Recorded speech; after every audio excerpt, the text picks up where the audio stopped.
You are about to unlock a door with the key of imagination and a credit card. Through it is a universe beyond Magic the Gathering. A universe of Transformers. A universe of Fortnite. A universe of Jeff Goldblum and Chris Pratt. No, was it Chris Pine? Oh, it was both of them. My God. You're moving away from the full, rich lore of Magic and Gathering and into a land of neither substance nor availability. It's 90% memes. You've just crossed over into the Secret Lair Zone.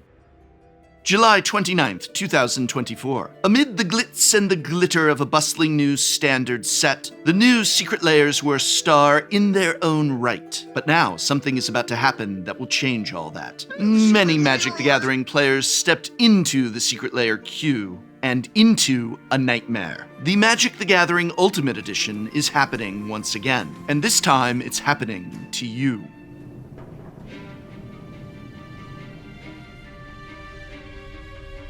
New Secret Lair alert! New Secret Lair alert! New Secret Lair alert! New Secret Lair alert! New Secret Lair alert!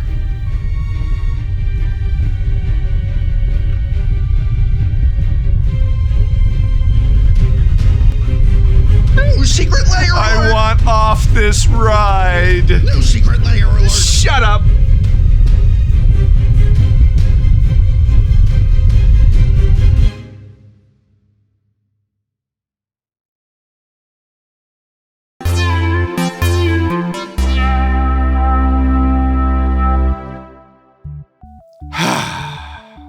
The new Secret Lair system sucks. It flat sucks. It used to be that Secret Lairs were print to demand and available for a reasonable period of time, meaning that within their availability window, any and every customer who wanted to purchase one could purchase one. They did not sell out.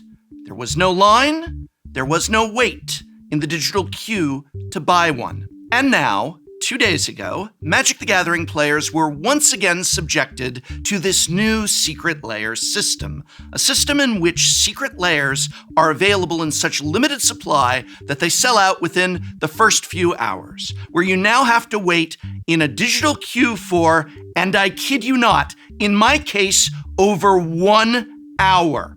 Over 1 hour, only to be told at the end of the hour, oops, sorry, they're all gone. So what's the worst part about all of this? Well, there's a lot of worst parts about all of it. Is it that many Magic the Gathering players may have taken time off of work or personal obligations to get in an hour-long line Monday morning, only to be told tough turkey? Or the many Magic the Gathering players who maybe couldn't take time off of work or away from their personal obligations and thus were locked out of this new Secret Lair system. Hey, don't worry though, because Wizards of the Coast allows you, or should I say scalpers and their bots, to buy Secret Lairs in bulk. So there's more than enough of the sold out Secret Lairs on the secondary market. How much are those going for? Oh my God. You know the real worst part about all of this is that it was all done on purpose. Did you spend an hour in the queue only to end up not being able to purchase your Secret Lair? Working as intended. They had the system down perfect. Everyone who wanted a Secret Lair could buy a Secret Lair. If you had to be at work or at school or some other obligation, you could just log in when you got home that evening or the next day or even the next week and still buy your copy. And despite what Wizards of the Coast told us, remember, what they told us was that they changed to this new limited supply system as a means to better serve their customers, which is, of course, absolute nonsense. But despite them even telling us this, it wasn't necessary. That old system, the print-to-demand system, they'd fixed it. Before they changed to this new system, Secret Lairs were going out fast enough. When they started Secret Lairs, yeah, it took a ridiculously long amount of time for many of them to arrive. In the case of one of the Commander decks, nearly a full freaking year, but I myself did an entire video about how they'd improved the system, and secret layers were, for the most part, being delivered in a much, much more timely fashion. And I'd rather wait a little bit longer to get a secret layer than have to wait in line and end up not getting one at all. No, make no mistake, this was not done to serve customers better, because customers are not being served better under this system. They're being served much, much worse. And frankly, I'm done. I'd already been working on my typical secret layer review of financial value and playability when I myself was unable to buy the secret layers that I wanted, despite the fact that I logged in the moment they went live. And you know what? I'm not buying any more secret layers while this system is in place. To hell with this. I don't know if anyone is going to actually watch the rest of this video, though I think you may find it hilarious that since I recorded the secret layer analysis before the bull plop hit the fan, you'll hear me say things like, gosh, even though this secret layer has, $5 worth of value in it, I love the art so much I'm absolutely buying one. No, I'm not. And I'm not grading them either. In this video's description, you will find a link to a form that will let you, the viewer, grade the individual layers based on the information that I present in this video. I'll tell you the financial worth and where the cards are played, if anywhere. You will tell me what the grades are for a change.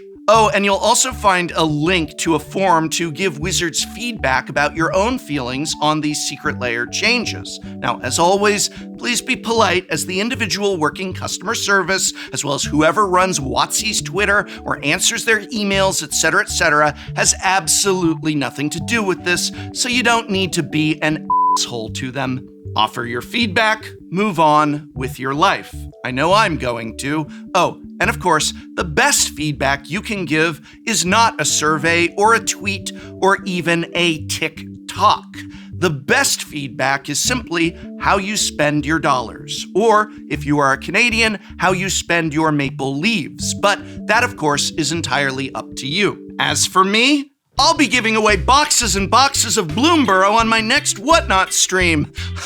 That's right, what a great place for an ad. Isn't this Whatnot dollars well spent to see me annoyed and unhappy and encouraging you to join me this Friday, August 2nd at 11 a.m. Pacific on Whatnot so I can give away boxes upon boxes of Bloomborough, an actual great Magic the Gathering product that is available to you at local game stores or for free from me during this giveaway this Friday. And you know what? Screw it. I'll even give away some of my own secret layers I've got laying around. I don't want them right now, so you can have them. No queue, no line. Just create an account by going to www.whatnot.com/invite/Tolarian College, and you get $15 to spend on whatever you want. From magic cards and packs to other cool collectibles, Whatnot is a really cool concept where you can just log on and decide what you want to buy and then buy it. And I'm giving you $15 to spend anywhere. You don't even have to wait in line for an hour in a queue. You can just do it right now. What a great concept. On my stream, I'll have limited edition academic deck boxes signed by me, as well as playmats and a bunch of other awesome Magic the Gathering cards. Plus, hey, I'm giving away boxes of Bloomborough, and you can hang out with me and listen to me further complain about secret layers. So it's win-win. And plus, you get $15. Thank you, Whatnot, and sorry that this is the video that your ad got attached to, but what are you gonna do? Watch my stream this Friday is what you're gonna do. Yeah, Whatnot. So how good were these secret layers? Well, you tell me after you hear my analysis. First, and perhaps most notably, we have a collection of cards reskinned with iconic scenes and characters from Monty Python and the Holy Grail. I'll tell you right now, this is not a winner from a value standpoint, but the flavor choices of each card in Volume 1 are incredible home runs. Undeniably amazing choices here, especially, but not limited to, Prodigal Sorcerer as Tim the Enchanter. The Birds of Paradise is actually a double-sided card, so that you can choose if your swallow is African or European, and hopefully not get launched off a bridge when you cast it. Tis but a scratch is actually Dismember, one of the strongest removal spells ever printed due to its efficiency and ability to be cast off any color of mana, while Bring Out Your Dead is actually Buried Alive, a commander staple and occasionally legacy one as well. It's also modern legal as of Modern Horizons 3, so it's possible this card may see play in the format at some point in the future. We Want a Shrubbery is another on-flavor win with 3 visits, a very powerful ramp spell for commander, especially since it fetches non-basic forests, an all-around commander staple. So yeah, it's an amazing and flavorful collection of $10 worth of cards for $29.99. If you were to buy the cheapest foil version of all of these, it would cost you $25.41. Here you're paying $39.99 to get all of these Monty Python skins in foil. So that's the financial breakdown as well as all of the information about where and how these cards are played. Given all that, what grade would you give this Secret Lair? Remember, even if this is one I might give a non-passing grade to, financially, that doesn't mean I'm not buying a play set of these because there's more to Magic the Gathering than financial value. This just happens to be a financial value review. Moving on.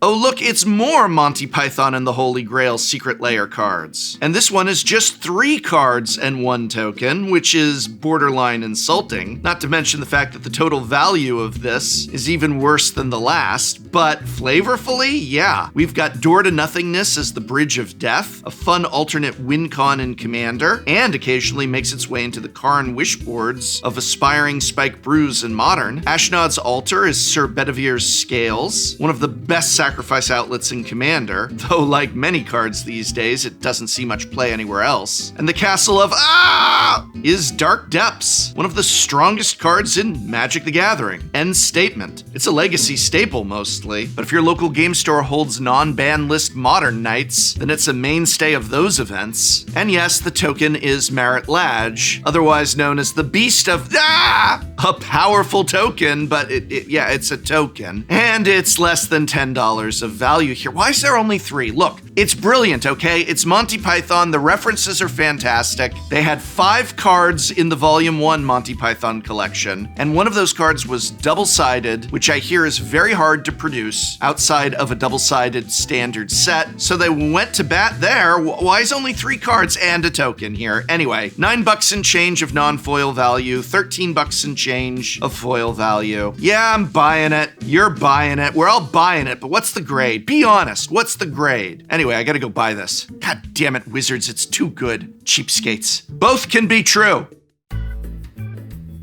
Moving out of the Monty Python realm, we have Brain Dead Creatures. Brain Dead is a Los Angeles-based collective of artists and designers from around the world. They actually are going to have 3 Secret Lair collaborations in this drop. This one is all creatures, and the value is heavily lifted by Consecrated Sphinx, which once was a Commander and Cube staple that has been gradually power crept out of both. This is because while it's still a strong card, it suffers from being overcosted and a bit generic, which makes it feel out of place in today's more synergistic metagame. This is Chaotic Goo's first reprint and first foil edition, but sadly it sees virtually no play anywhere, except the occasional Commander deck that's built around flipping coins. Ooh, I have one of those. Oh, I want this card. Oh, damn, that's how they get ya. That's how they get ya. Kiki Jiki is, of course, that iconic combo card that used to be a Modern staple. These days, however, it mostly sees play in Commander and Cube. Meteor Golem once showed up in Pioneer wish boards for Karn decks, but it too was power crept into obscurity by Cityscape Leveler, and then Karn was banned in Pioneer, so,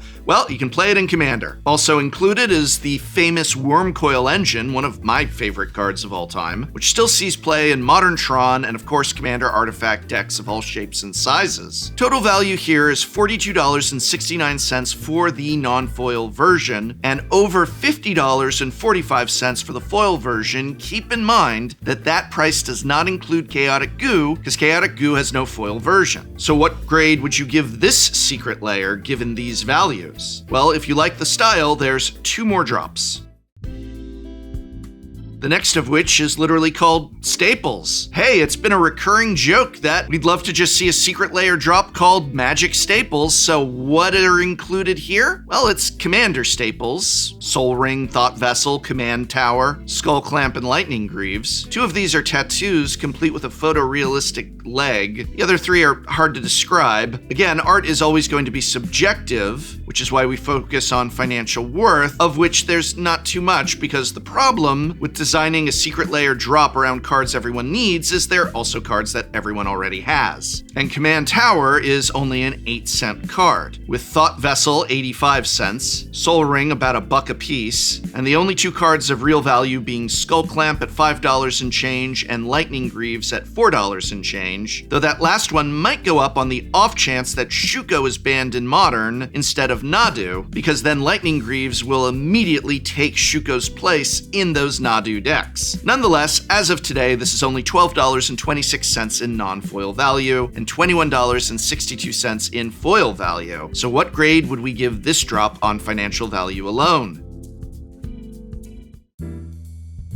The third brain-dead secret layer are basic lands. Here we're given not 1, but 2 of each basic land. So whereas other secret layer drops in the past have featured only 5 basic lands for this exact price, this one features 10. But as I have gone over in my own video on why 5 or even 10 basic lands are not worth it for $30 and $40, I stand by the belief that for basic lands, a secret layer drop should have approximately 10 or more of each basic at this price. We have seen many commander decks offered now at $100 and $150 for 100 magic cards, meaning that Wizards of the Coast could affordably redesign secret layer basic land drops to be large land packets. And so I am going to stand by my belief and say this is not worth it. Though I guess I'm supposed to let you grade it, so do you think it's worth it? 10 basic lands? It's not, but go vote, I guess. Secret Layer Bloomburrow Showcase is up next, featuring 5 planeswalkers styled as though they had planeswalked to Bloomburrow and become animals. Soren Markov is a bat, and is also arguably too strong in Commander, since dropping a single player's life total to 10 isn't the most fun way to effectively take them out of the game. Unless, of course, I'm the one doing it. In which case, it's really fun. Huatli, Radiant Champion, is a bird and is also one of the worst planeswalkers of all time. If you'd like to know what the other worst planeswalkers of all time are, I have an entire video on the worst planeswalkers of all time, as well as a video on all of the best. You can check those videos out, linked in this video's description, but without repeating myself, Huatli suffers from only being good when you're already ahead, and being totally useless when you're not. Kiora, Behemoth Beckoner, is a salamander. I might argue Kiora was already a merfolk, but whatever. She was once a staple of the Pioneer mono-green Devotion deck, but that deck moved to Pioneer's Fringes when Karn got banned. It's seen some resurgence with the introduction of Leyline of the Guild Pack, though, and the card remains a powerful source of ramp and card advantage in green decks. Tezzeret, Master of the Bridge, is, of course, a rat, and also here in Bloomburrow, he is depicted as a rat. This is also the first non-foil version of Tezzeret, which is interesting, and the card is a fun card in Dimir-based artifact commander decks. Finally, Vraska Golgari Queen is a snake, which I might argue she already I don't know. Anyway, you get the idea. She was a good card in Standard, but doesn't see much play elsewhere, except of course in Golgari-based Super Friend decks in Commander. Total value in non-foil without Tezzeret is $16.54. Again, this is the first non-foil version of Tezzeret. Foil value is, wow, $71.06, also largely due to Tezzeret. So here we have an interesting split. I'm very curious to see what the community grades will be. Next, we have an artist series featuring Andrew MacLeod, and sadly it only has 4 cards, which is pretty disappointing by itself, but wait until you see their values. Arbor Elf, a great mana dork, especially in tandem with effects that can make a forest tap for additional mana. In Modern, it's specifically played alongside Utopia Sprawl to do exactly that, but it's also a common that's worth only 32 cents. Terastodon used to be a good big creature to cheat in via various methods, like reanimation, Indomitable Creativity, and Through the Breach style cards. But these days it's mostly outclassed by other options like Atraxa, Grand Unifier, and Archon of Cruelty, and amazingly it's worth worth half the price of an Arbor Elf at 16 cents. Maelstrom Wanderer, a favorite commander of many, doesn't really see play anywhere else and doesn't have much value as it's a 79-cent card. The only real card of value here is Nirkana Revenant, decent card in mono-black commander decks, but one that also suffers from the fact that there are better cards that do a similar thing. Its foil is worth a couple bucks, but its non-foil only $4.42, meaning the total value for non-foils in this secret lair is $5.69. That's a fail. You get to vote and decide the grade, but that's a fail. It's $5 worth of cards, and there aren't even 5 cards in the secret lair drop. I don't care how good the art is, how much you love the art, how ubiquitous these. It's $5 worth of cards for $30. Give me a break. Your $40 will get you $27 worth of foils. So yeah, go grade that, whatever. This is honestly one of the worst value secret lairs I've seen in a long while. No, wait, I saw one recently, just last secret lair drop. Oh yeah, it's the new norm. Well, those Monty Python ones sure were a slam dunk flavor-wise. I hope you picked yours up, because after a 30 to 60 minute wait to buy them, they probably sold out by the time this video goes live, less than 2 days later. I honestly don't know if I want to continue doing secret lair reviews. It's getting to be frustrating. And what's the weirdest thing about all of this was right before they made this change, literally I think days before they made the change to limited supply, I did this whole video where I was like, hey, I kind of like secret lairs. They fixed all the problems they had, including shipping times. And so, yeah, there's too many of them and a lot of them don't have a good value, but as a product, it felt like Wizards did the right thing. And then immediately after I make that video, Wizards is like, limited supply, get in a line, get in a queue. So here we are. I don't know what to do. I encourage you to, again, politely let Wizards of the Coast know your feelings about this secret lair shift. And you can also let them know very clearly with how you spend your dollars. But at the end of the day, if the secret lairs sold out, then the secret lairs sold out. And apparently Wizards of the Coast got the money that they were looking for. So I'm sorry, I wish I had more for you. I really feel at a loss. Bloomburrow's an awesome set. Bloomburrow's amazing. You can watch me play Standard with Reed Duke, Mason Clark, and Jim Davis. Bloomburrow, we built Bloomburrow Standard decks, and it was a really cool episode. You can watch that here. Go down to your local game store. Enjoy a draft of Bloomburrow. Play in Standard. Play in the store championship. Spend your money at your local game store. So maybe in the future, instead of secret lair reviews, I'm just going to continue to hold Wizards' feet to the fire in terms of secret lair quality.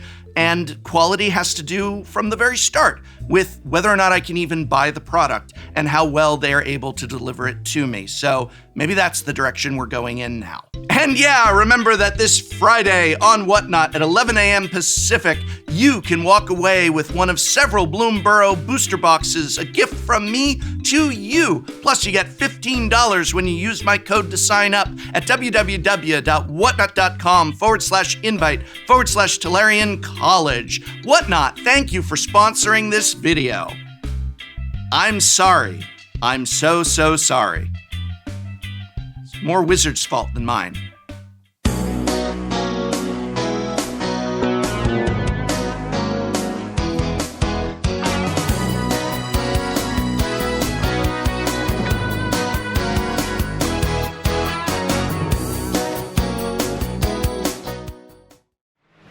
Next time on Shuffle Up and Play. But are you ready for this? It's Iffy. He's back in Magic. Yeah. Yes. I'm thinking I'm back. I'm back. So the idea is we have built decks that we think are going to be appropriate for a returning player. So anyways, on turn 3 with only 2 lands, I'm gonna play this Temple of the False God. Oh, I thought you were gonna be like, this is casual. And I'm like, well, what do you do when you dress up? Yeah. Did you read the sticker sheet? Reading the sticker sheet explains why the sticker sheet shouldn't have happened in the first place. I was gonna say, yeah, look at this and you tell me when you know what's going on. Hell is this? Not in Commander, and if you want to take it from me, I'll mud wrestle Josh Lee Kwai in Vegas for it.